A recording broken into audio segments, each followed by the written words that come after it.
For 2 hours on May 24, 2025, Memorial Day weekend, an estimated 300 to 400 visitors attended the first open house held at Suffolk County's Owl Hill at Fort Salonga, New York.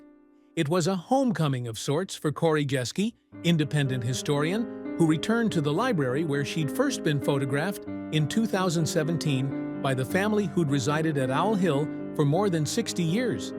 As she did then, in this video, she shares her discoveries of world-famous architect Henry Killam Murphy, who designed Owl Hill in 1907, and the national prominence of the man who commissioned him, patent attorney and historic preservationist Edmund Wetmore, Esquire, whose interest in commemorating nearby Fort Slongo as a park was instrumental in his decision to live in Fort Salonga, named after the Revolutionary War battle site.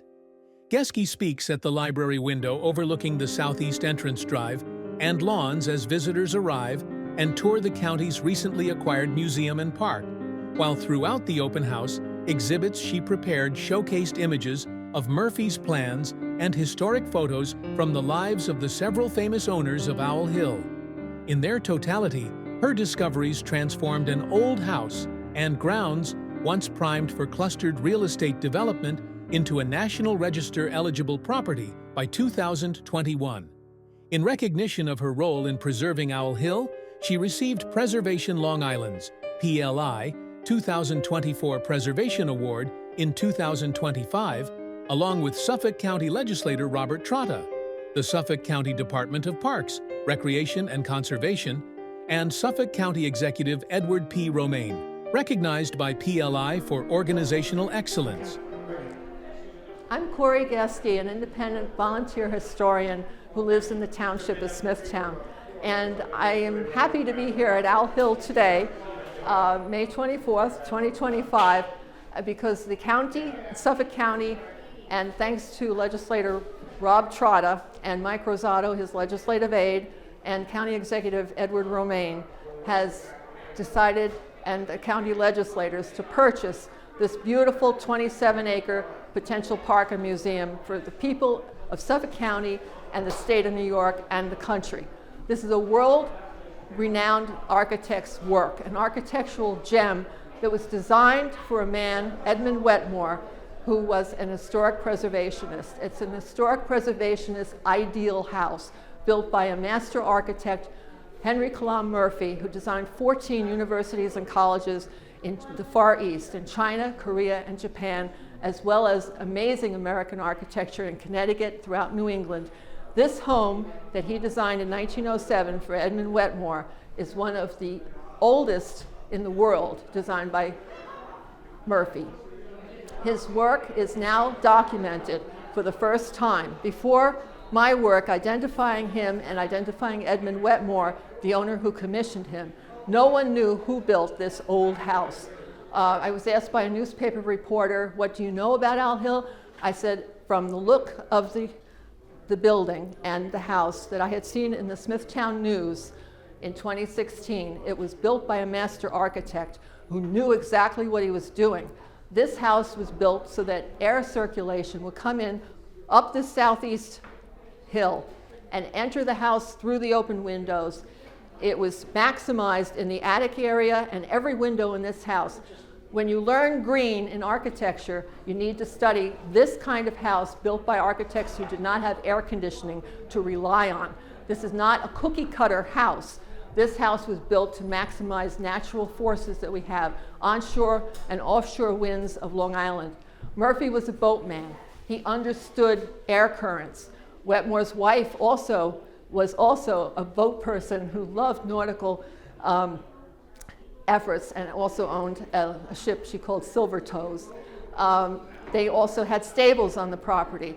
This was a summer house for Edmund Wetmore, who was president of the Sons of the Revolution and helped save and conserve Fraunces Tavern in New York City, the oldest building in New York City. In 1907, it was dedicated for the first time. It was dedicated after being saved, and it was dedicated within months and weeks of Owl Hill being built. So you're looking at the simultaneous accomplishment of maximum historic preservation in New York City while this home was being built to celebrate that. There are elements of design in Owl Hill that you will find in Francis Tavern. The hipped roof. You'll find also the skylight. You'll find that flat-topped roof. You'll find a porch railing. All of that is coming from old designs of Francis Tavern, because historically Wetmore had to look at all of those old designs in order to come up with a version of how to preserve a building that had been renovated over the years. Francis Tavern, as many know, was the place where George Washington bid farewell to his officers. It was also his headquarters for a while during the American Revolution. Wetmore was the man responsible for putting Fort Slongo on the first map. It shows up in the memoir of Benjamin Talmadge, printed in 1904 by the Sons of the Revolution. It's no coincidence that Wetmore bought the property here in Fort Salonga in 1903. He understood fully well that Fort Slongo was a place that he wanted to commemorate Washington's chief intelligence officer, Benjamin Talmadge, for his accomplishment of an American victory during the American Revolution in 1781. That victory led to the award of the Badge of Merit by Washington, the first military award given to enlisted men. In 1932, after Edmund Wetmore passed, that became the Purple Heart. So my research has tracked the Purple Heart to 8 men in the United States.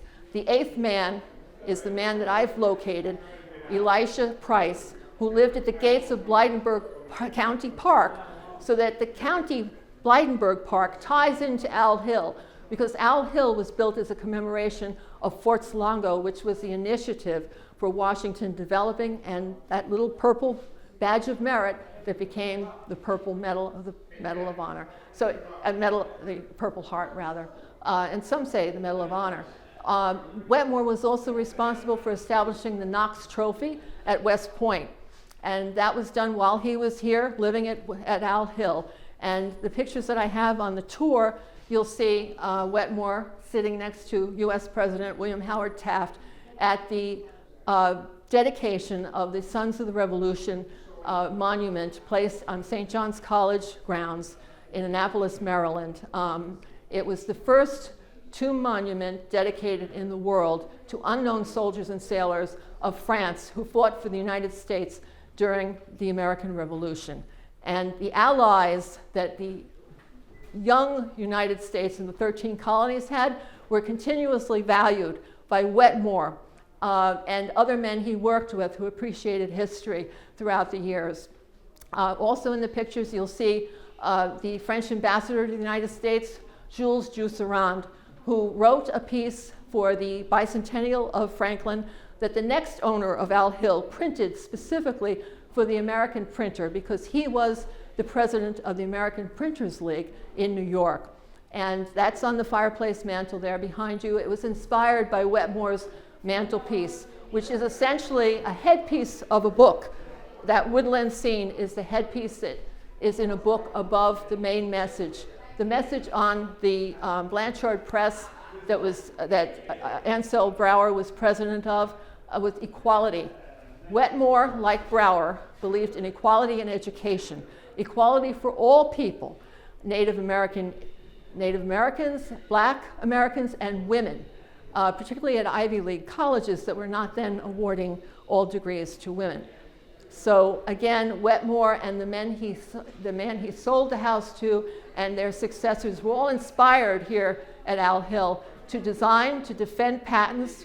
Wetmore was the leading patent attorney who defended the patents for the Wright brothers flying machine, for Henry Ford's gasoline-powered engine, for the Westinghouse lamp, for the ability for movie house owners to play any movie they chose without paying money to the person who invented the projector.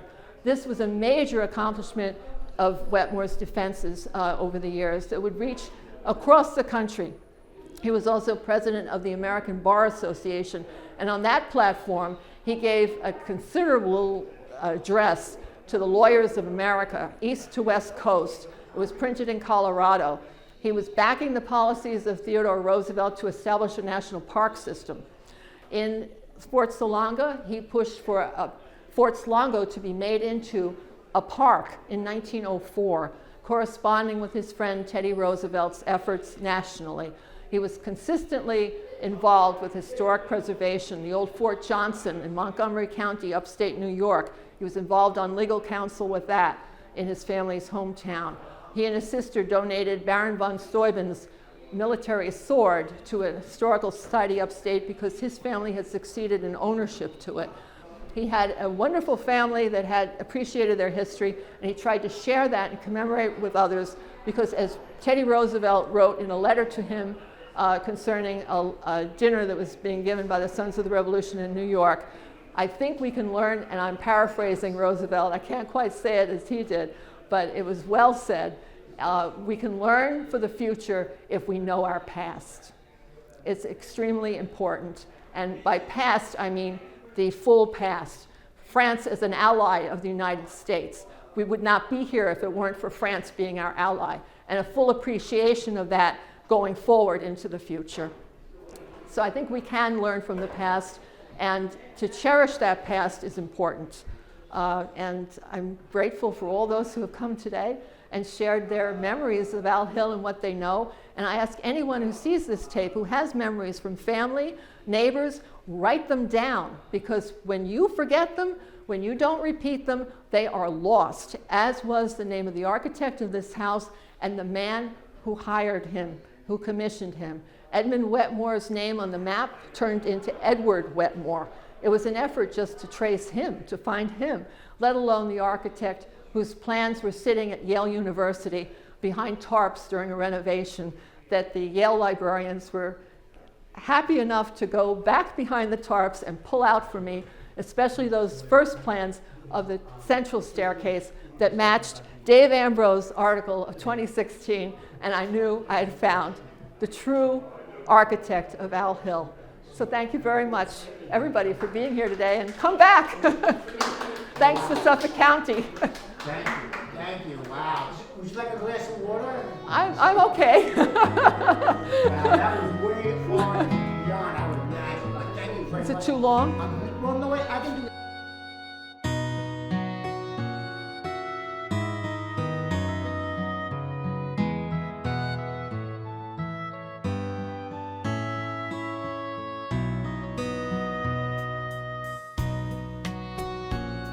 By its dedication to the Suffolk County Historic Trust, Owl Hill at Fort Salonga enters the future as a park and museum under the auspices of the Suffolk County Department of Parks, Recreation, and Conservation.